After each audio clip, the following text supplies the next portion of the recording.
শীত এই সময়টা, এই মৌসুমটা, এটা যখন আসে আমরা অনেকে খুশি হয়ে যাই। অনেকের বেশ পছন্দনীয় ঋতুর একটা হলো কি শীত, তাই না? তো সেই শীতকে কেন্দ্র করে আমাদের বেশ কিছু করণীয় আছে। সর্বপ্রথম যে করণীয় কথা বলতে চাই তা হলো ঈমানদার আল্লাহ রাব্বুল আলামিনের প্রতিটা সৃষ্টি নিয়ে চিন্তা করবে, ভাববে, গবেষণা করবে। শীত এটা কার সৃষ্টি? আল্লাহ। গ্রীষ্ম কার সৃষ্টি? সবকিছু কার সৃষ্টি? আল্লাহ রাব্বুল আলামিন যেহেতু শীতের স্রষ্টা, এই শীত এটাকে কেন্দ্র করে আল্লাহ তাআলার স্মরণ হওয়ার, আল্লাহকে স্মরণ করবার সুযোগ, বরং এর গুরুত্ব আছে। নবী করিম সাল্লাল্লাহু আলাইহি ওয়াসাল্লাম বলেছেন, সহিহ বুখারীতে হাদিস বর্ণিত হয়েছে, ইশতাকাতিন নারু ইলা রাব্বিহা ক্বালাত রাব্বি আকালা বা'দি বা'দা ফাআযিনা লাহা বিনাফাসাইন নাফাসুন ফিস সাইফি ওয়া নাফাসুন ফিশ শিতা ফাহুয়া আশাদ্দু মা তাজিদুনাহু মিনাল হার ওয়া আশাদ্দু মা তাজিদুনাহু মিনাজ জামহারির। এই হাদিসে নবী করিম সাল্লাল্লাহু আলাইহি ওয়াসাল্লাম বলছেন যে জাহান্নামকে আল্লাহ রাব্বুল আলামিন দুইটা ভাগে বিভক্ত করেছেন। যদিও জাহান্নামের যে শাস্তি হবে সেখানে বিভিন্ন রকমের শাস্তির অ্যারেঞ্জমেন্ট আছে। মেরাজে নবী সাল্লাল্লাহু আলাইহি ওয়াসাল্লামকে আল্লাহ তাআলা জিবরিলের মাধ্যমে যে জাহান্নামের দৃশ্যগুলো দেখিয়েছিলেন, সেগুলোর বিবরণ যে তিনি আমাদের দিয়েছেন হাদিসের মাধ্যমে, সেখান থেকে আমরা জানি যে বিভিন্নভাবে জাহান্নামীদের শাস্তি হতে থাকবে। এক একজনকে এক একভাবে শাস্তি দেওয়া হবে। এর ভিতরে প্রধান দুইটা ডিপার্টমেন্ট বা বিভাগ আছে জাহান্নামের। এর একটা হলো নার আর একটা হলো জামহারির। নার হলো আগুন আর জামহারির হলো ঠান্ডা। জাহান্নামে আগুন দিয়ে যেমন শাস্তি দেওয়া হবে অপরাধীদেরকে, পাপিষ্ঠদেরকে, আল্লাহর অবাধ্যদেরকে, নাফরমানদেরকে, অবিশ্বাসীদেরকে, ঠিক একইভাবে ঠান্ডা দিয়েও, ঠান্ডার তীব্রতার মধ্যে ফেলেও শাস্তি দেওয়া হবে। আল্লাহ রাব্বুল আলামিন সেই জাহান্নাম থেকে আমাদেরকে পানাহ এবং মুক্তি নসিব করুন। এই জাহান্নামের দুটি ডিপার্টমেন্ট, এই ডিপার্টমেন্টের সবগুলো উভয়টাই আল্লাহ রাব্বুল আলামিনের কাছে একটা অভিযোগ করেছে, শিকায়েত করেছে। শিকায়েত করে, অভিযোগ করে আল্লাহকে বলেছে, আল্লাহ আকালা বা'দি বা'দা, আমার এক অংশ অন্য অংশকে গ্রাস করে ফেলে। জাহান্নামের এক অংশ অন্য অংশকে গ্রাস করে ফেলে। গ্রাস করে কিভাবে বা কেন গ্রাস করে? গ্রাস করে হলো সেখানকার গরম এবং ঠান্ডার তীব্রতার কারণে।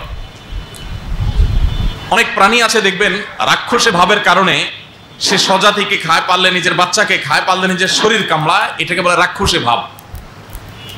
যখন কারো কোনো পশুর ভিতরে হিংস্রতা তীব্র আকার ধারণ করে, তখন এরকম পরিস্থিতি তৈরি হয়। মানুষের মধ্যে অনেক লোক আছে বদমেজাজি, যখন চরম পর্যায়ে পৌঁছায় তখন দেখা যায় নিজেকে নিজে শেষ করে ফেলতে চায়, আছে না? এটা হলো যখন তার ভেতরকার ক্ষোভটা তীব্র হয়। তো জাহান্নাম তো আর মানুষ বা প্রাণী না, তার তো কোনো প্রাণ নেই, কিন্তু সেখানকার যে গরম, সেখানকার যে ঠান্ডা, সেটা এত প্রচন্ড, এত তীব্র যে এক অংশ অন্য অংশকে গ্রাস করে ফেলার উপক্রম হয়। ভাইরা আমার, সে জাহান্নামের আগুনের তীব্রতা, এর ভয়াবহতা এবং দাবদাহ নবী করিম সাল্লাল্লাহু আলাইহি ওয়াসাল্লামের হাদিসের আলোকে আমরা জানি। দুনিয়াতে আমরা যে আগুন জ্বালাই, দুনিয়ারে আগুনের সর্বোচ্চ তাপমাত্রা সর্বোচ্চ কত ডিগ্রি হতে পারে জানা আছে কারো? দুনিয়ার সব আগুন তো একরকম না। চুলোর আগুন আর কলকারখানার আগুন সবগুলো কি একরকমের? সবগুলো একরকম না। তো দুনিয়ার আগুন আমরা যেগুলো সচরাচর দেখি, ঘরে রান্না বাড়া মা বোনরা করেন, এগুলোর চাইতে দুনিয়াতে বহু তীব্র গরমের আগুন আছে। সেই তীব্রতাগুলো, দুনিয়ার আগুন যত তীব্র হতে পারে, সর্বোচ্চ পর্যায়ের যে তীব্রতা আছে দুনিয়ার আগুনের, জাহান্নামের আগুনের তীব্রতা এর চাইতেও 70 গুণ বেশি। আল্লাহুম্মা আজিরনা মিনান নার। আল্লাহ তাআলা আমাদেরকে জাহান্নামের আগুন থেকে পানাহ নসিব করুন।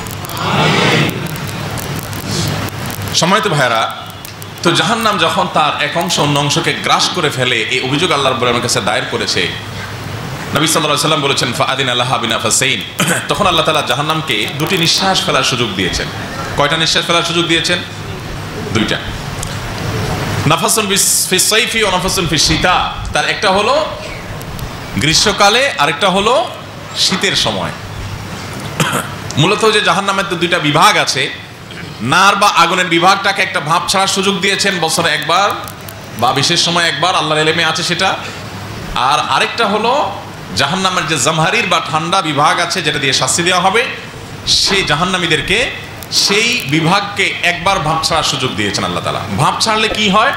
আমরা বাসা বাড়িতে দেখি মা বোনরা যখন রান্নাবাড়া করেন, রান্নাবাড়া করার সময় দেখবেন যখন ভাত রান্না করা হয়, ঢাকনা দেওয়া থাকে, আগুনের তীব্রতায় যখন গরম হয়ে চরম পর্যায়ে পৌঁছে তখন ব্যাপারটা এরকম হয় যেন পাতিলটা ব্লাস্ট হয়ে যাবে, তাই না? ব্লাস্ট হয়ে যাওয়ার উপক্রম হয় না পাতিল? তখন মা চাচিরা কি করেন? ঢাকনাটা আস্তে করে একটু সরায় দেন। উদ্দেশ্য কি? একটু ভাবটা বের হয়ে গেলে এটার যে ব্লাস্ট হয়ে যাওয়ার যে একটা ভাব, এটা একটু হলেও কমবে। ঠিক একইভাবে আল্লাহ রাব্বুল আলামিন জাহান্নামকে দুইটা নিঃশ্বাস ফেলার সুযোগ দিয়েছেন, যাতে করে ওই যে তীব্রতার কারণে যে নিজেকে নিজে গ্রাস করে ফেলার যে এক ভয়াবহ দৃশ্য, সেটা যেন একটু হলেও অবদমিত হয়। তো সেই ঠান্ডা এবং সেই গরমকে আল্লাহ রাব্বুল আলামিন দুনিয়াতে ডিস্ট্রিবিউশন করে দিয়েছেন। পৃথিবীতে এক প্রান্তে কখনো শীত, আরেক প্রান্তে কখনো গরম। এই শীত এবং গরমকে আল্লাহ রাব্বুল আলামিন পৃথিবীর বিভিন্ন প্রান্তে কোথাও 3 মাস, কোথাও 6 মাস, কোথাও পুরো বছর, যেখানে যতটুকু প্রয়োজন আল্লাহর ইলম এবং হিকমা অনুযায়ী তিনি এটাকে বন্টন করে দিয়েছেন। তো দুনিয়াতে যত গরম আমরা অনুভব করি, দুনিয়াতে যত শীত আমরা অনুভব করি, এই শীত এবং গরম, এই ঋতু যেটা আমরা ফিল করি, অনুভব করি গোটা পৃথিবীর মানুষ, এটা হলো মূলত জাহান্নামের ছাড়া সেই ভাব। জাহান্নামের ছোঁয়া সেই ভাব। একজন ঈমানদার তিনি নবী আলাইহিস সালামের বিশুদ্ধ সূত্রে বর্ণিত হাদিস জানার পর গরমের তীব্রতা কিংবা শীতের মৌসুমে যখন প্রচণ্ড শীতের দাবদাহ অনুভব করবে, শীতের তীব্রতা অনুভব করবে, শীতের যে ভয়াবহতা এটা যখন অনুভব করবে মানুষ, তখন আল্লাহ রাব্বুল আলামিনের কাছে পানাহ চাইবে জাহান্নামের থেকে এবং তার মন চলে যাবে জাহান্নামের দিকে। আচ্ছা, আমরা এখানে তো অনেক মানুষ আছি, শীত আমাদের জীবনে প্রতি বছর একবার করে আসে। প্রচণ্ড শীতে জাহান্নামের ঠান্ডার কথা মনে হয়েছে কিনা যে এই যদি হয় জাহান্নামের ছাড়া ভাপের অবস্থা, তাও তো আমাদের দেশে এত শীত হয় না, এর চেয়ে বহুগুণ বেশি শীত পৃথিবীর অনেক দেশে হয়। তো সেই শীতে যদি এই অবস্থা হয়, এটা যদি ভাপের অবস্থা হয়, পাতিলের মুখ থেকে যে ভাপটা বের হচ্ছে ঢাকনার পাশ দিয়ে, ওইটা যদি এই পর্যায়ে হয়, তাহলে পাতিলের ভেতরের অবস্থা কি আর তলের অবস্থা কি? জাহান্নামের কথা স্মরণে আসা কথা কি কথা না বলেন? কিন্তু আমাদের কয়জনের স্মরণে আসে বলেন? আমরা কোনো আল্লাহর বান্দা কি এখানে আছি যে বলতে পারি যে গত বছর শীতের মৌসুমে ঠান্ডার কষ্টে, ঠান্ডার তীব্রতায়, শীতের প্রচণ্ডতায় আমার জাহান্নামের কথা স্মরণ হয়েছে এবং আল্লাহর কাছ থেকে আমি পানাহ চেয়েছি? এমন কেউ আছেন এখানে? আলহামদুলিল্লাহ, আমি প্রতি বছরই স্মরণ করি, বহুবার স্মরণ হয় এবং এটা রীতিমতো আমার রুটিন আমল আমি বানিয়ে নিয়েছি যে যেহেতু জাহান্নামের ছাড়া ভাব, অতএব এই ভাব অনুভব করার পর, আঁচ করার পর তো জাহান্নামের কথা অটোমেটিক কি হয়ে যাবে? স্মরণ হয়ে যাবে। আল্লাহ রাব্বুল আলামিন আমাদেরকে সেটি করার তৌফিক দান করুন। মুহতারাম হাজিরিন, তাহলে শীতের মৌসুমে একটি করণীয় আমরা পেলাম, সেটা হলো শীতের তীব্রতায় জাহান্নামের কথা স্মরণ হবে এবং একইভাবে গ্রীষ্মের তীব্রতাও জাহান্নামের কথা আমাদেরকে স্মরণ করিয়ে দিবে এবং সেই সাথে আল্লাহ রাব্বুল আলামিনের কাছে পানাহ চাইবো আমরা, আল্লাহুম্মা আজিরনা মিনান নার, আল্লাহুম্মা আজিরনি মিনান নার। দুইটাই বলতে পারেন, এক বচন বহু বচনের পার্থক্য। আল্লাহুম্মা আজিরনি মিনান নার, আল্লাহ আমাকে জাহান্নামের আগুন থেকে পানাহ দিন। আল্লাহুম্মা আজিরনা মিনান নার, আল্লাহ আমাদের সবাইকে জাহান্নামের আগুন থেকে পানাহ দিন। ভাইরা আমার, অনেক তরুণ এবং যুবক বন্ধুরা এখানে আছেন। এই হাদিস শোনার পর আপনাদের মনে অনেকের প্রশ্ন আসবে যে দুনিয়ার এই গরম, দুনিয়ার এই ঠান্ডা জাহান্নাম থেকে আসছে, কেমনে আসলো, কোন পাইপলাইন দিয়ে আসলো, এর কোনো বৈজ্ঞানিক ভিত্তি আছে কিনা, এটা কোনো বৈজ্ঞানিক গবেষণা দ্বারা প্রমাণিত কিনা, আর এই যে হাদিস আপনি শুনালেন এটার আদৌ কোনো ভিত্তি, এটার কোনো গ্রহণযোগ্য ভিত্তি বৈজ্ঞানিক আলোকে আছে কিনা। আজকাল আমাদের যুবকদের মধ্যে সব কিছুকে যুক্তি এবং লজিক দিয়ে যাচাই করার একটা প্রবণতা তৈরি হয়েছে। তো এটা নিয়ে কথা বলতে গেলে আমার অন্য কথা আর বলা হবে না। আমি শুধুমাত্র এটুকু বলতে চাই যে আল্লামা ইকবালের একটা কথা আছে, जो समझ में आ गई वो फिर खुदा क्यों कर हुआ। আপনার বিবেক বুদ্ধি দিয়ে যদি আল্লাহ তাআলার সব কিছু আপনি আয়ত্ত করে ফেলতে পারেন, রপ্ত করে ফেলতে পারেন, তাহলে আবার উনি আল্লাহ হলেন কেমনে? যে তার সবই আপনি বুঝে ফেলছেন, তাহলে আর আপনার তার মধ্যে পার্থক্য কি হলো? আল্লাহ তো তিনি যে আপনি সৃষ্টি হয়ে স্রষ্টার সব কিছুর রহস্য আবিষ্কার করবেন আর বুঝে ফেলবেন, আপনার ব্রেন দিয়ে ক্যাপচার করে ফেলবেন, তাহলে তো স্রষ্টা সীমিত হয়ে গেলেন এবং এ তো আপনার আর তার মধ্যে পার্থক্য থাকলো না। একজন সাধারণ শ্রমিক, একজন ধরেন ড্রাইভার, আর একটা বড় ইন্ডাস্ট্রির মালিক। মালিক যদি ড্রাইভারকে বলে যে এই জিনিসটা অমুক জায়গা দিয়ে আসো, ওইটা অমুক জায়গা দিয়ে আসো, ড্রাইভার যদি বলে আচ্ছা স্যার বুঝলাম দিয়ে আসবো, কিন্তু কেন দিয়ে আসবো, লাভটা কি বলেন তো? এইভাবে যদি প্রত্যেক কথায় লজিকটা জানতে চায় আর তার যদি বুঝে না আসে যে আমার মালিক কি বুঝে এই কাম করে, বুঝি না, ওই জায়গাটা দিয়ে আসো, অমুক জায়গাটা কি লাভ, এগুলা করে অযথা করে উনি। এরকম পণ্ডিতি করা কিছু ড্রাইভার বলেন বা আপনার বিভিন্ন পর্যায়ের অফিসার বলেন, সাধারণ কর্মচারী বলেন যে মালিকের উপরেও 1 ইঞ্চি বেশি বুঝে, এরকম অনেক লোক আছে না? তো এই লোকটা যদি মালিকের সব মায়ের পেজ, তার সকল যোগ বিয়োগ, তার সকল ক্যালকুলেশন বুঝে যাইতো, তাহলে তো এই তো মালিক হয়ে যেত, ঠিক কিনা বলেন? সবকিছু তার বুঝে আসার কথা না। কিন্তু এই হলো মানুষ, উনি মালিক উনি শ্রমিক, দুজনই মানুষ, তাদের মধ্যে যদি এত পার্থক্য হয়, তাহলে স্রষ্টার সাথে সৃষ্টির পার্থক্য কত বেশি। পার্থক্য কি, এখানে কোনো তুলনাই চলে না। অতএব স্রষ্টার কোনো কাজ, সেটার যদি আপনি রহস্য আবিষ্কার করতে না পারলে আপনি সেটা মানবেন না, ধরবেন না, বিশ্বাস করবেন না, এই যদি হয়, তাহলে তো আপনি স্রষ্টার প্রতি বিশ্বাস করেন না, আপনি নিজের লজিক এবং নিজের বুদ্ধির গোলাম হলেন, যে আমার বুদ্ধি ধরলে আমি মানবো, না হলে মানবো না। তাহলে তার আল্লাহর প্রতি ঈমান হলো না, ঈমান হলো আপনার নিজের নফসের প্রতি। তো এই বিষয়ে লম্বা চড়া আলোচনার সুযোগ আছে। লজিক নিয়ে বেশ ইন্টারেস্টিং কিছু কথা আছে, যেগুলো এই সাবজেক্টের মানুষদের কাছ থেকে আমার শেখা এবং শোনা আছে, কিন্তু সেটা বলার সুযোগ আজকে না, তাহলে অন্য কথা বলা যাবে না। শুধু আমরা এটুকু বলি, বিশুদ্ধ হাদিস দ্বারা, কোরআন কারীমের আয়াত দ্বারা যখন কোনো কিছু প্রমাণিত হয়, সেটা আমার বুঝে আসুক আর না আসুক, পৃথিবীর সবচেয়ে বড় মহাসত্য সেটি। এরকম 2, 4, 10টা, 20টা, 50টা বা 100টা উপমা দেওয়া যাবে।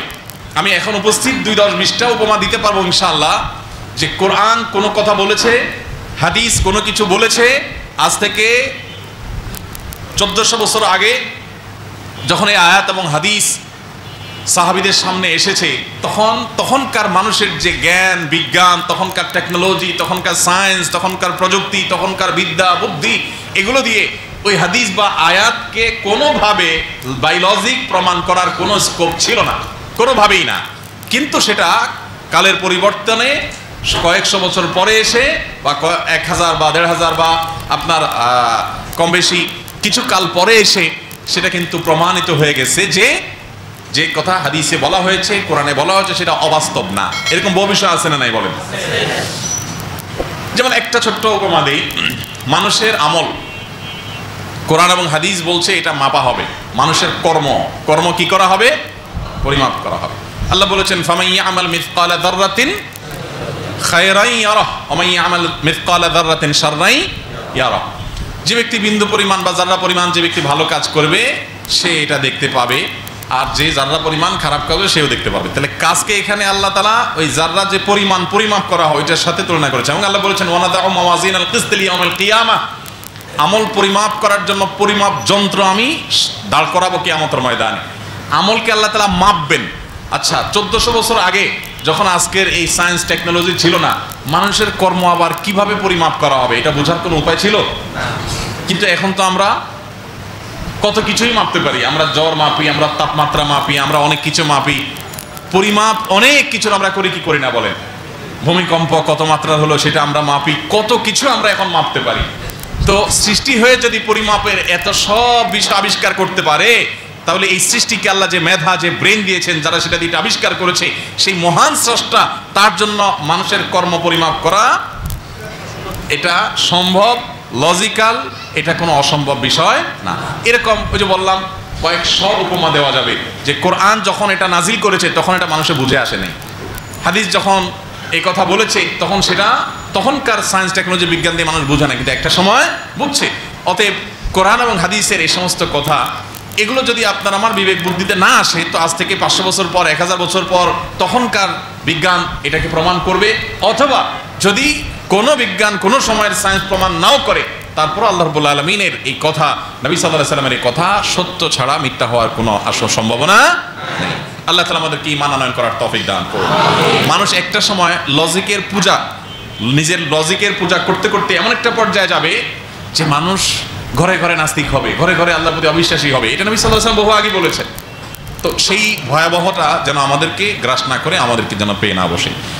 তাহলে প্রথম করণীয় আমরা শীত উপলক্ষে পেলাম যে শীতের তীব্রতা এবং প্রচণ্ডতা যখন আমরা অনুভব করব, সাথে সাথে আমাদের স্মরণে আসবে যে এই শীতের মূল ঠিকানা হলো জাহান্নাম।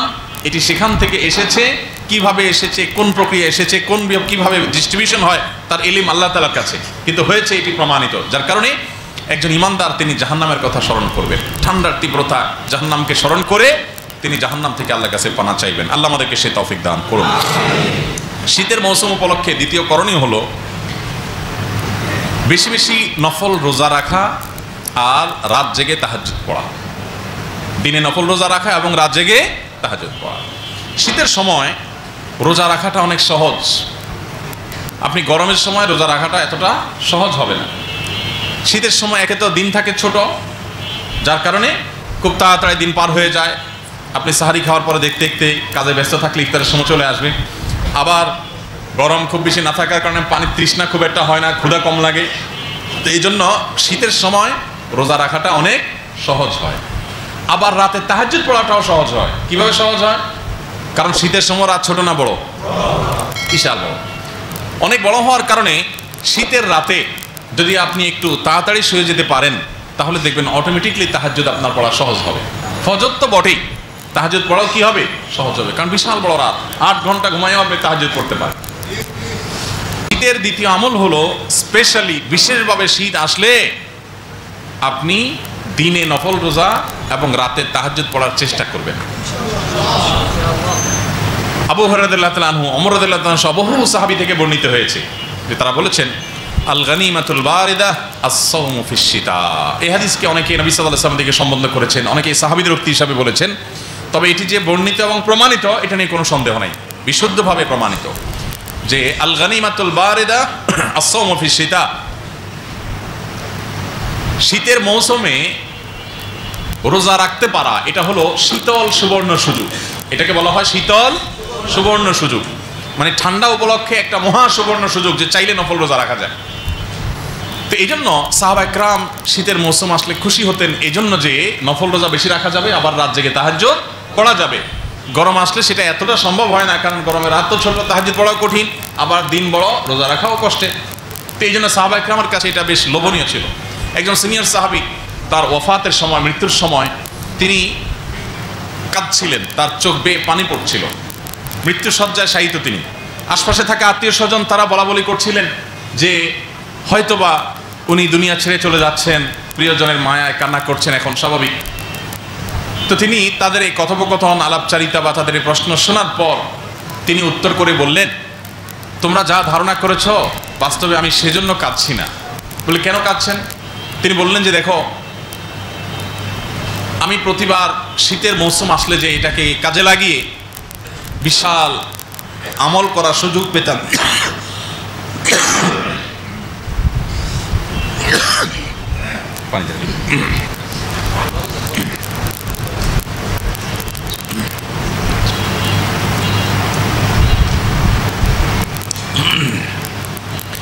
আমি প্রতি বছর শীত আসলে যে আমলের বিরাট সুযোগ পেতাম, এখন আমার তো মনে হচ্ছে আমার জীবন শেষ মুহূর্তে একেবারে চলে এসছে, আমি তো আর সেই সুযোগটা, সামনে যে শীত আসছে আমি পাবো না।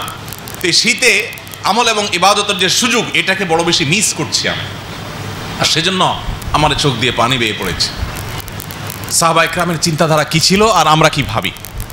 তো শীত উপলক্ষে নফল রোজা রাখার চেষ্টা করা, এই হাদিসের উপর আমল করে বহু সাহাবীরা গোটা শীতের মৌসুমে বেশি বেশি নফল রোজা রাখার চেষ্টা করতেন। বেশি বেশি তো পরের কথা, এই মজলিসে এমন মানুষ কি আছেন কেউ যে গত বছর শীতের মৌসুম উপলক্ষে একটি হলো নফল রোজা রাখছেন? সোম বৃহস্পতিবারের না, আইয়া বীজের না, সেগুলো তো সারা বছরের, শুধুমাত্র শীতের মৌসুমটা যাচ্ছে এই উপলক্ষে আমি একটা রোজা রেখেছি, এমন কোনো আল্লাহ বান্দা আছেন এখানে? আলহামদুলিল্লাহ, শেখ আলী হাসান তৈব ভাই আছেন, আল্লাহ তাআলা আমাকে তৌফিক দিয়েছেন, ভাইকে তৌফিক দিয়েছেন। আর কেউ আছেন আপনাদের মধ্যে? আপনি রাখছেন রমজান মাসের রোজা? গত রমজানের রোজা রাখছেন? রমজানে শীতে নফল রোজা রাখছেন? সোম বৃহস্পতিবার, সোমবার, সোমবার উপলক্ষে সাপ্তাহিক রোজা রাখতে হয়, বৃহস্পতিবার উপলক্ষে সাপ্তাহিক রোজা রাখতে হয়, 20, 13, 14, 15 চাঁদের এগুলো সাপ্তাহিক রোজা রাখার দিন। এগুলোর বাইরে শুধু শীতের মৌসুম, সে উপলক্ষে রোজা রাখছেন কিনা? হ্যাঁ, তো এরকম মানুষ আমি খুঁজছি, আছেন কেউ? তাহলে দেখা গেল এত বিশাল বড় মজলিস, এত মানুষ, একজন মানুষও পাওয়া যায় নাই। ওই ক্যামেরাম্যান ভাই ছাড়া, আমার ভাই ছাড়া একজন মানুষও পাওয়া যায় নাই। আমি প্রতি বছরই চেষ্টা করি আলহামদুলিল্লাহ 2-4টা হলেও রাখার। আজকে এই মজলিস থেকে আমরা নিয়ত করি, আমাদের অনলাইনে যে সমস্ত ভাইরা আমাদেরকে এখন দেখছেন বা পরে দেখবেন, আপনারাও আসুন, নিয়ত করি, এই যে শীত আসছে, শীত শুরু হয়ে গেছে ইতিমধ্যে অনেক জায়গায়, এই শীতকে কেন্দ্র করে শীতের মৌসুম, সে উপলক্ষে আমি একটা হইলেও নফল রোজা রাখবো ইনশাআল্লাহ। কে কে পাক্কা নিয়ত করছেন যে এবার এই বছর আমার শীতের মৌসুমে আমি একটা হলো রাখবো? হাত তুলে নেই। আল্লাহ তাআলা আমাদের সব হাতগুলোকে কবুল করে নিন। আল্লাহ আমাদেরকে আমল করার তৌফিক দান করুন। তাহলে শীত উপলক্ষে রোজা রাখবো তো ইনশাআল্লাহ। আরেকটা ডিউটি দিচ্ছি, সেটা হলো বাসায় গিয়ে যারা বিয়ে করেছেন তারা মিসেসকে, আর যারা বিয়ে করেন নাই তারা সহকর্মীকে, রুমমেটকে অথবা আম্মাকে, আব্বাকে, অন্য কাউকে এই দাওয়াতটা পৌঁছায় দিয়ে আমলটা করাবেন। একটা মৃত আমলকে জিন্দা করার সওয়াব পাবেন ইনশাআল্লাহ। চেষ্টা করা যাবে না ইনশাআল্লাহ? শীত উপলক্ষে একটা হলেও রোজা রাখবো। খুব বেশি কষ্ট হবে? মরে যাবো আমরা? আল্লাহ তাআলা আমাদেরকে হিম্মত দান করুন। যে আমল সাহাবীরা এত গুরুত্বের সাথে করেছেন সে আমল আমি জীবনে একবারও করি নাই। 30-40টা মৌসুম, 50টা শীত অনেকের জীবনে এসছে, কিন্তু জীবনে একটা বারও রাখা হয়নি। দুর্ভাগ্যের কথা। রাখবো তো ইনশাআল্লাহ? ক্যামেরাম্যান যারা আছেন একজনেরটা দেখছি, আমরা সামনের বার সবার হাতটা দেখতে চাই। যদি আল্লাহ আমাকে সামনের শীত বাঁচায় রাখেন ইনশাআল্লাহ বিদিল্লাহ আমি কিন্তু আপনাদের থেকে রিপোর্ট নেব। এজাজ কই? বাইরে গেছে। ও রাখছে কিনা খবর নিতাম, যে আমার সাথে ঘুরে ও নিজে রাখছে কিনা। আচ্ছা আসো দেখি, ধরবো ইনশাআল্লাহ। তো আমরা চেষ্টা করবো তো ইনশাআল্লাহ। হ্যাঁ আমার ওয়াজ মাহফিল অথবা দিনই হালাকা এই প্রোগ্রামগুলো থেকে আমাদের কিছু নিয়ে যেতে হবে ভাই, কিছু নিয়ে যেতে হবে। হুজুর তো আপনারা বালাবুরা খাওয়াবেন, খেয়ে যাবে, আবার হাদিয়া দিবেন, হাদিয়া নিয়ে চলে যাবে। আপনি কি নিয়ে গেলেন? আপনি কি নিয়ে গেলেন? আসলেন আর হুজুর দেখলেন আর খুব মন ভরে আলোচনা শুনলেন, কিছু নিয়ে গেলেন না। এটা কোনো আদর্শ দিনই প্রোগ্রাম হতে পারে না। আমরা আজকে অনেকগুলো জিনিস নিয়ে যাবো ইনশাআল্লাহ। এর ভিতরে যেগুলো বলছি সবগুলোই নিয়ে যাব। স্পেসিফিকলি এই একটা বিষয়ের কথা বললাম, শীত উপলক্ষে আমরা নফল রোজা রাখবো, 1টা 2টা 4টা যার যতটুকু তৌফিক হয়। ঠিক আছে তো ইনশাআল্লাহ? সেই সাথে তাহাজ্জুদ, এটা তো বড় কঠিন হয়ে গেছে এখন।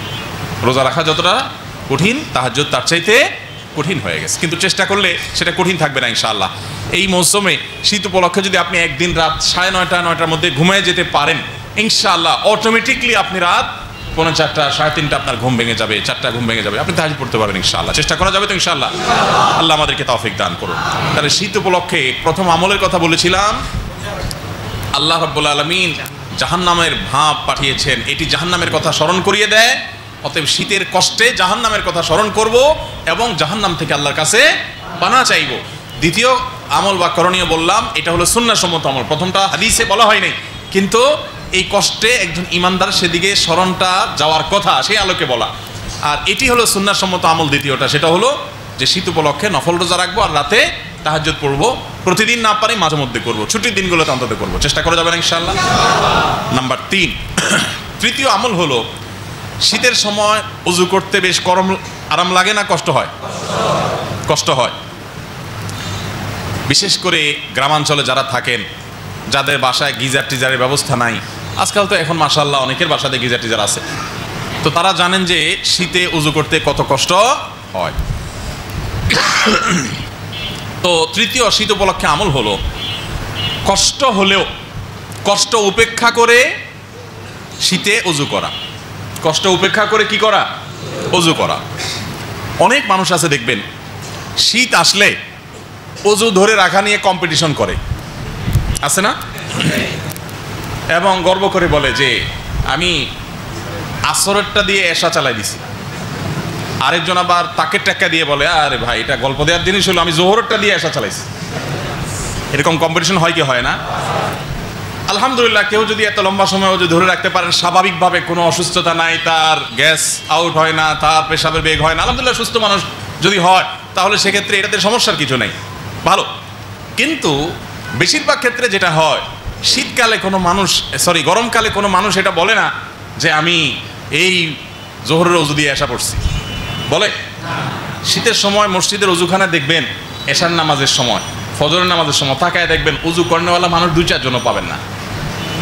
কিন্তু গরমের দিন যদি আসে দেখবেন এশার সময় ওযুখানা সবচেয়ে বেশি ভিড়। কাহিনী কি? কাহিনী একটাই, যে শীতের সময় ওযু করতে কষ্ট হয়, সেজন্য চেপে চুপে ওযু ধরে রাখার চেষ্টা করি আমরা। মনে করেন মাগরিবের পরে পেশাবের বেগ হয়েছে, গ্যাস আউট হওয়ার একটা সম্ভাবনা তৈরি হয়েছে, তো তখন হার্ড হয়ে যায়, যাতে কি গ্যাসটা আউট না হয়, পেশাব যেন না হয়, একটু শক্ত হয়ে যায়, জিম খিসে যায়, দাঁত খিসে যায়, কোনো রকম একটু ধরে রাখি, আর ঘড়ি দেখে আর 20 মিনিট, আর 20 মিনিট, আর 15 মিনিট, কোনো রকম এশার নামাজটা তাড়াহুড়ো করে পড়ে শেষ করতে পারলে এবার যায় সব ছেড়ে দেয়। এই প্রবণতাটা আমাদের মধ্যে আছে কিনা বলেন? বেশিরভাগ মানুষের মধ্যে প্রবণতা আছে। এই প্রবণতাটা কি ভালো না খারাপ? এটা দ্বীনি ধর্মীয় দৃষ্টিকোণ থেকেও খারাপ, আবার স্বাস্থ্যগত দৃষ্টিকোণ থেকেও। এটা আমাদের স্বাস্থ্যের জন্য কি ভালো না খারাপ? অনেক খারাপ, অনেক ক্ষতিকর। তো যার কারণে শীতের গুরুত্বপূর্ণ একটা করণীয় হলো যে শীত আসলে কষ্ট এবং শীতের ঠান্ডা এগুলোর ভয়ে অজু ধরে রাখা, চেপে চুপে ধরে রাখার চেষ্টা না করে, বরং অজু যদি ছুটে যাক, আপনি অজু করে ফ্রেশ অজু দিয়ে ফ্রেশ মুডে আল্লাহর সামনে দাঁড়িয়ে নামাজ পড়বেন। আচ্ছা, আপনি বিয়ে করছেন, নতুন বিয়ে করেছেন, এখন শ্বশুর বাড়ি যাবেন, প্রথম স্ত্রীর সাথে বিবির সাথে সাক্ষাৎ হবে, বাসরে যাবেন। তো রাত্রে ধরেন কোনো কারণে আপনার হাত পা একটু ময়লা বালি ছালি আছে, একটু পরিষ্কার করা দরকার। আপনি তখন বলবেন যে যেই ঠান্ডা, এই ঠান্ডার মধ্যে আবার এগুলা পানি দিয়ে ধুইতে গেলে, একটু ফ্রেশ হইতে গেলে, আসছি ঢাকা শহরে সিএনজিতে বা কোনোভাবে ধুলাবাড়ি লেগে গেছে, এখন এগুলা করতে গেলে কষ্ট হয়ে যাবে, তো বাসরের ঝামেলাটা সেরে ফেলাই একসাথে সকালে করবো, ফজরের নামাজের সময় একসাথে করবো। করবেন এটা? ওইটা করবেন না। আচ্ছা, বাসর তো পরের কথা, শ্বশুর বাড়ি ঘন ঘন যখন নতুন বিয়ের পরে যান, তখনও তো যাওয়ার আগে আনফ্রেশ থাকলে ধুয়ে মুছে ঠান্ডা তখন কোথায় পালায় যায়, পুরো ফ্রেশ মুডে যাওয়ার চেষ্টা করেন যে শ্বশুরবাড়িতে যাবো, একটু ফ্রেশ মুডে যায়, তাই না? অনেক মানুষ আছে দেখবেন যে শ্বশুরবাড়িতে যাওয়ার আগ দিয়ে শ্বশুরবাড়ির কাছাকাছি সেলুনে ঢুকে, দেখছেন?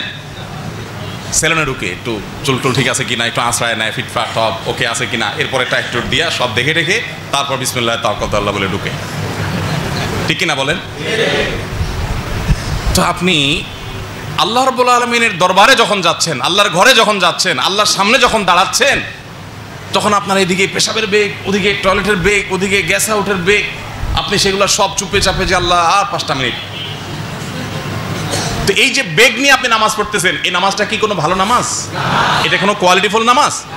আরে সে মানুষ জান্নাতের আশা, আল্লাহর কাছে জোরালো আশা কিভাবে করে যে সামান্য একটু শীতের তীব্রতা এবং শীতের কষ্ট এটাকে উপেক্ষা করে ওযু করতে প্রস্তুত না, সে আবার কোন মুখে আল্লাহর কাছে জোর গলা জান্নাতের আশা করতে পারে? অতএব শীত আসলে আমরা চাপাচাপি করে ওযু রাখবো না, বরং কষ্ট হলেও অলসতা না করে ওযু করে নামাজ পড়বো ইনশাআল্লাহ। ঠিক আছে না? এটা একটা আমল। কিন্তু নবী করিম সাল্লাল্লাহু আলাইহি ওয়াসাল্লাম বলেছেন, আলা আদুল্লুকুম আলা মা ইয়ামহুল্লাহু বিহিল খাতায়া ওয়া ইয়ারফাউ বিহিদ দারাজাত, তোমাদেরকে কি আমি এমন কিছু আমলের কথা বলে দিব না যে আমলগুলো তোমাদের মর্যাদাকে অনেক বৃদ্ধি করে দিবে আর তোমাদের গুনাহগুলোকে মাফ করে দিবে, আল্লাহর কাছ থেকে মাপ পাইয়ে দিবে? এরকম কিছু আমলের কথা কি বলবো না? সাহাবীরা বলেছেন, ইয়া রাসূলুল্লাহ, অবশ্যই বলুন। তখন নবী আলাইহিস সালাম বলেছেন কয়েকটা আমলের কথা। এর ভিতরে একটা আমল হলো ইসবাগুল wudu'i আলাল মাকারিহ।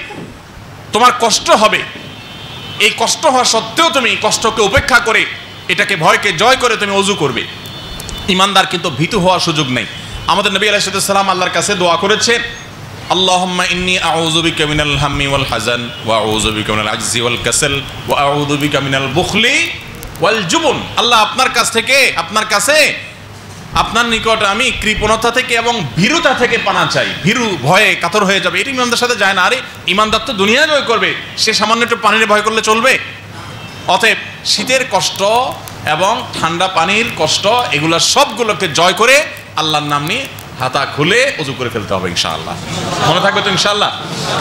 এখন থেকে শীতের সময় খুব বেশি ঠান্ডা যদি মনে হয় যে ওযু করতে গিয়ে অবস্থা খারাপ হয়ে যাবে, আগাচ্ছি পিছাচ্ছি, ভয় পাচ্ছি, এরকম যদি মনে হয়, সাথে সাথে এই হাদিসের কথা স্মরণ করবেন যে নবী সাল্লাল্লাহু আলাইহি ওয়াসাল্লাম বলেছেন, শীতে বা যে কোনো সময় কষ্ট হবে ওযু করতে গেলে, সেই কষ্টকে ডিঙ্গিয়ে এটাকে উপেক্ষা করে, এটাকে জয় করে যারা সাহস করে ওযু করে ফেলবে, এই ওযু তাদেরকে আল্লাহর কাছ থেকে গুনাহগুলোকে মাফ করায় দিবে এবং তার মর্যাদা এজ এ মুসলিম আল্লাহর কাছে তার বৃদ্ধি করে দিবে। এই কথা হাদিসটা যদি আপনি একটু স্মরণ করেন, দেখবেন ইনশাআল্লাহ আপনার ভিতরে সাহস আসবে, প্রেরণা আসবে, আপনি তখন অলসতা না করে ওযু করে ফেলবেন। চেষ্টা করা যাবে তো ইনশাআল্লাহ? আল্লাহ আমাদেরকে তৌফিক দান করুন। ভাইরা আমার, শয়তানের কাজ হলো ভয় দেখানো। শয়তানের কাজ হলো কি করা? ভয় দেখানো। এই ভয় দেখানোটাকে যারা জয় করে নিতে পারে, এরাই জান্নাতে যাওয়ার উপযুক্ত হয়। শয়তান সবচেয়ে বেশি ভয় দেখায় শীতের সময় ফজর নামাজের আগে। ফজর নামাজের আগে দেখবেন, শীতের সময় বলে কথা না, সারা বছরই 24 ঘন্টার ভিতরে সবচেয়ে আরামের ঘুমটা কোন টাইমে হয় জানেন? ঠিক ফজরের সময়। 24 ঘন্টার ভিতরে কোনো টাইমের ঘুম এত জমে না যত জমে কোন টাইমের ঘুম, ওই ফজরের সময়ের ঘুম। যেই লোকটা মোবাইল টিপতে টিপতে ফেসবুক টিপতে টিপতে রাত 12টা 1টা 2টা মোবাইল একবার রাখে ঘুম আসে না, আবার হাতায় আবার রাখে আবার হাতায় ঘুম আসে না, এই কপাল পোড়ারও দেখবেন ঠিকই ফজরের সময় আসে কি আসে না বলেন? আসে। কেন আসে জানেন? নবী করিম সাল্লাল্লাহু আলাইহি সাল্লাম বলেছেন, মানুষ যখন ঘুমায় ফজরের সময় যাতে সে উঠতে না পারে, শয়তান তার কপালে 3টা গিরা দেয়। কয়টা গিরা দেয়? 3টা গিরা দেয়। কপালে অদৃশ্য গিরা, এগুলো আমরা দেখি না। এই গিরাগুলো দেওয়ার উদ্দেশ্য হলো আপনাকে অলস করে ফেলা, দুর্বল করে ফেলা, আপনার ঘুমের প্রাবল্য আপনার মধ্যে নিয়ে আসা। এটা নিয়ে অনেক আলোচনা আছে, আমি ওদিকে যাব না। শুধু সংক্ষেপে এটুকু বলি যে আকুপ্রেশার একটা ট্রিটমেন্টের পদ্ধতি আছে এখন, জানেন আপনারা অনেকে। আমি একবার এরকম একজন আকুপ্রেশারের এক ডাক্তার, তাকে ঘুম আসার ব্যাপারে জিজ্ঞেস করছিলাম যে ঘুম কিভাবে আনা যায়, কি করলে। তো আপনারা জানেন শরীর বিভিন্ন জয়েন্টে জয়েন্টে তারা মেসেজ করেন, এটা ট্রিটমেন্ট পদ্ধতি মূলত। তো উনি বলেন যে ঘুম আসার জন্য এখানে টিপলে ঘুম আসে। তো আমি খেয়াল করে দেখলাম পোলাপানা যদি না ঘুমায়, একটু কপালের জায়গায় একটু টিপাটিপি করলে, হালকা একটু এখানে একটু মেসেজ করলে দেখা যায় যে আস্তে করে চোখটা বন্ধ হয়ে চলে আসে, ঘুম আসে। আমি জানি না যে হাদিসের এই কথার সাথে এর কোনো যোগসূত্র আদৌ আছে কিনা, কিন্তু মিলে যায় যে শয়তান গভীর ঘুমে আপনাকে আচ্ছন্ন করবার জন্য কপালে 3টা গিরা দেয়। কয়টা গিরা দেয়? যাতে ঘুম ঘুম ভাব, অলসতা ভাব থাকে। এই জন্য দেখবেন ফজরের সময় এমন ঘুম আসে, কম্বলটা বিশেষ করে শীতের সময় মুড়ি দিয়ে যখন শোন, এদিকে মুয়াজ্জিন আজান দেয়, মোবাইলে অ্যালার্ম বাজে, তখন মনে হয় এই কম্বলের বাইরে বের হলে মনে হয় আমি শেষ, একদম বঙ্গোপসাগর ডুবে যাওয়া মনে হয়। এত কষ্ট মনে হয় না? ঠান্ডা, প্রচন্ড ঠান্ডা, মনে হয় বাইরে হলে শেষ হয়ে যাবে, তাই না? এই ভয়টা কে দেখায়? ইবলিস, শয়তান দেখায়। নবী করিম সাল্লাল্লাহু আলাইহি সাল্লাম বলেছেন, দেখেন এই হাদিসের বাস্তবতা আপনি একেবারে হাতে কলমে দেখতে পান। প্রতি সময় আপনি যদি খেয়াল করেন আপনি দেখতে পাবেন। কিভাবে? নবী করিম সাল্লাল্লাহু আলাইহি সাল্লাম বলেছেন, যখন মানুষ ঘুম থেকে হিম্মত করে এই কম্বল ফেলে দিয়ে, লেপ ফেলে দিয়ে, কাঁথা ফেলে দিয়ে সে যদি সাহস করে দাঁড়িয়ে যায়, তাহলে সাথে সাথে একটা গিরা খুলে যায়। আচ্ছা, গিরা খুলে যায় মানে হলো যে অলসতা দূর হয়ে যায়। এই জন্য একটু খেয়াল করে দেখেন যে শীতের সময় যখন ফজর পড়তে কষ্ট হয়, মনে হয় শয়তান আপনাকে বলে যে উঠিস না, উঠছস তো লাইফ শেষ, কি ঠান্ডা, খেয়াল করছস? তখন শয়তান আপনাকে মাসালা দিবে, আর অনেক সময় আছে, অ্যালার্মটা বন্ধ কর, একটু পরে উঠিস। এই যদি ঘুম পাড়া দিতে পারে সকাল 7টা, আপনার সূর্য উঠে গেল, শেষ। তো শয়তান ঘুম পাড়ায়। যদি আপনি কষ্ট করে হিম্মত করে এগুলো সব ফেলে দিয়ে দাঁড়িয়ে যেতে পারেন, আপনি তখন হাদিসের বাস্তবতা দেখবেন। নবী সাল্লাল্লাহু আলাইহি সাল্লাম বলেছেন যে 3 গিরা দিয়ে যে তাকে ঘুম পাড়ায় দেয়, একটা খুলে যায় যদি সে সাহস করে দাঁড়িয়ে যেতে পারে। আপনি খেয়াল করেন, দাঁড়ানোর পর দেখবেন যে অনেকটা ঝরঝরে ভাব চলে আসছে, একটু ফ্রেশ মুড চলে আসছে। কই, মরে যায় নাই তো, ডুবে যায় নাই তো বঙ্গোপসাগরে, যত মনে করছে এত কঠিন না তো, হিম্মত কিছুটা আসবে দেখবেন। কিন্তু এখনো গিরা 2টা বাকি আছে। এই জন্য শয়তান এবার সেকেন্ড টার্ম চেষ্টা করবে। সে এবার বলবে যে উঠছস ভালো কথা, পানির অবস্থা দেখোস কি, চিন্তা করে দেখ কেমনে 8টা দিবি এই টেপের নিচে, তো দিবি তো ছাতকে উঠবো পুরা।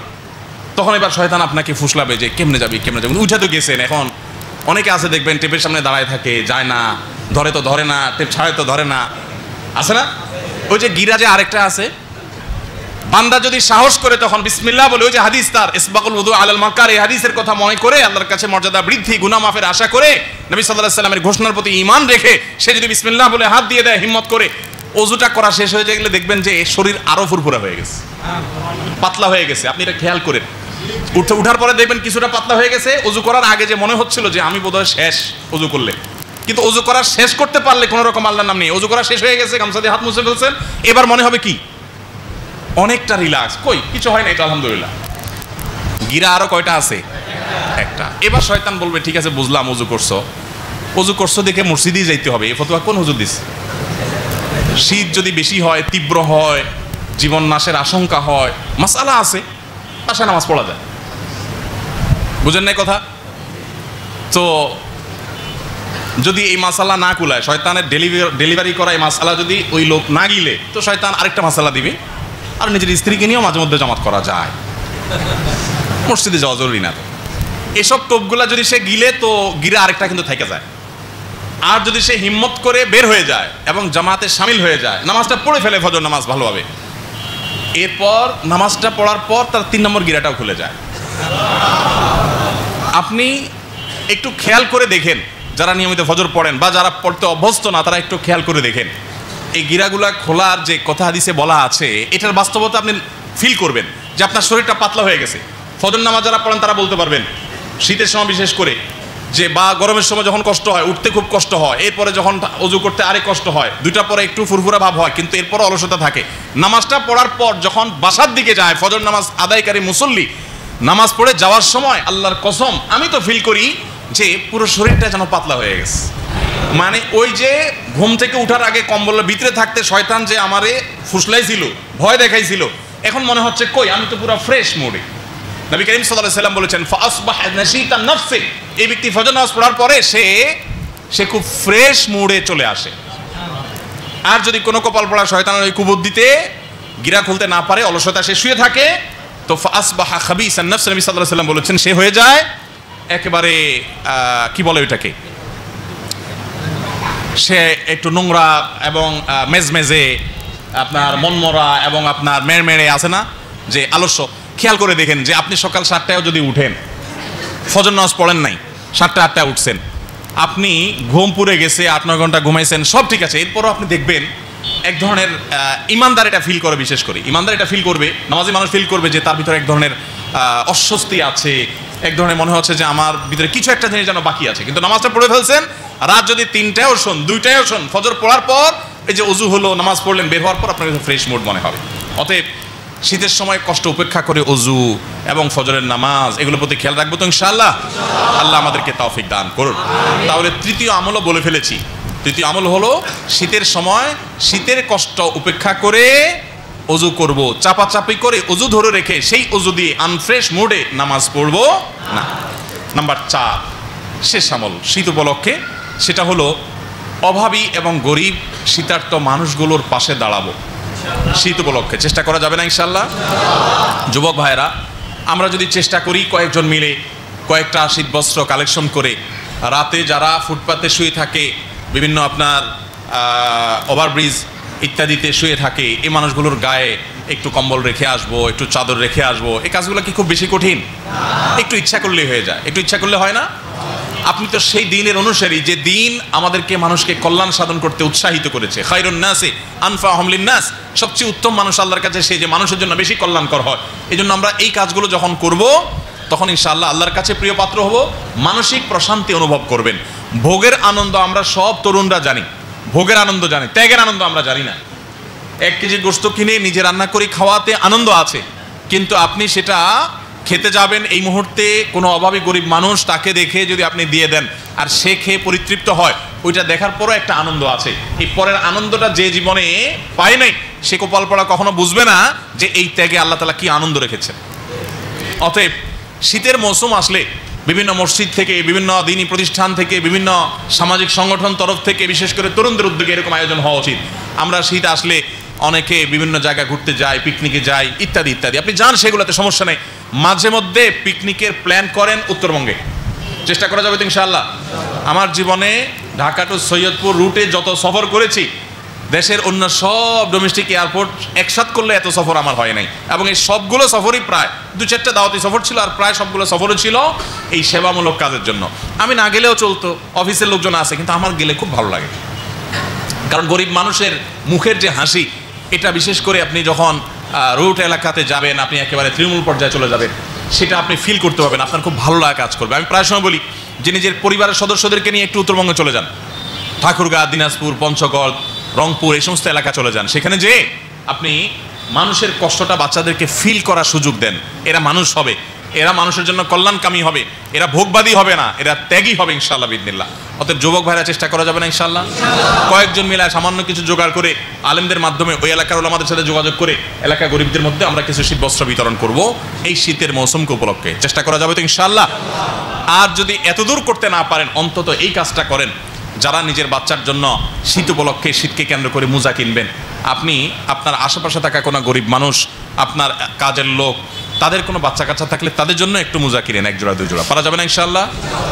আর নিজের ব্যবহার করা কাপড়গুলো সুন্দর করে ধুয়ে পরিষ্কার করে ইস্ত্রি করে প্যাকেট করে এটা আপনি যদি কাউকে নিবেদন করেন, কমপক্ষে এটা তো আপনি করতে পারেন। চেষ্টা করা যাবে না ইনশাআল্লাহ? সবাই আমরা ব্যক্তিগতভাবে এক একজনে কমপক্ষে একজন হলেও গরিব মানুষকে শীত উপলক্ষে শীত বস্ত্র দিয়ে তাকে সহযোগিতা করব, চেষ্টা করবো না ইনশাআল্লাহ। আল্লাহ তাআলা আমাদেরকে তৌফিক দান করুন। ভাইরা আমার, তাহলে শীত উপলক্ষে এই আমলগুলো আমরা খেয়াল করে মনোযোগ সহকারে করব। আল্লাহ তাআলা আপনাকে আমাকে আমাদের সবাইকে আমলের তৌফিক দান করুন। আমরা 1 মিনিটের ভিতরে আবার বলে ফেলি, শীতের মৌসুম উপলক্ষে একজন ইমানদার হিসাবে আমরা শীতের কষ্ট যখন অনুভব করব, আমরা স্মরণ করব যে এই শীতের তীব্রতা মূলত জাহান্নাম থেকে আসা, জাহান্নামের ছড়া ভাব আল্লাহ তাআলা সেটি আমাদেরকে দিয়েছেন। এর নানান উপকারী দিক আমাদের আছে। শীত থেকে আমাদের অনেক ফল ফসল এটা পরিপক্ক হয়, পাকে, এটা আমাদের জন্য ফসলের মৌসুম হয়, নানা দিক থেকে উপকারী হয়। বাট এটি এসেছে জাহান্নাম থেকে, বিধায় জাহান্নামের কথা স্মরণ হবে এবং জাহান্নাম থেকে আমরা পানা চাইব যখনই এই কষ্ট অনুভব হবে তখন। দ্বিতীয়ত, শীতের মৌসুম উপলক্ষে আমরা নফল রোজা রাখবো, কারণ শীতের সময় রোজা রাখাটা অনেক সহজ। খুব বেশি রাখতে না পারে, 2-4টা রাখবো, যতটুকু তৌফিক হয় ততটুকু রাখবো। এবং শীতের সময় রাত যেহেতু অনেক বড়, এই জন্য ভোর রাতে উঠে দাঁড়িয়ে একটু তাহাজ্জুদের অভ্যাস করবো ইনশাআল্লাহ। ইসলাম আমাদেরকে স্ট্রাগল করা, চেষ্টা করা, মেহনত করা এগুলো শিখাইছে। আমরা যখন স্ট্রাগল করতে শিখবো পরিপূর্ণ মুমিন হতে পারবো ইনশাআল্লাহ।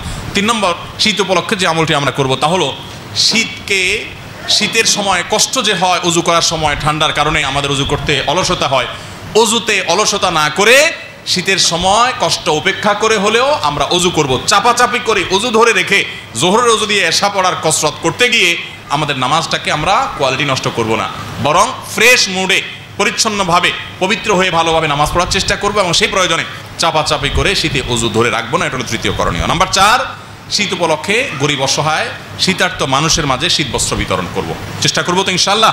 আল্লাহ আমাদের সবাইকে আমলের তৌফিক দান করুন।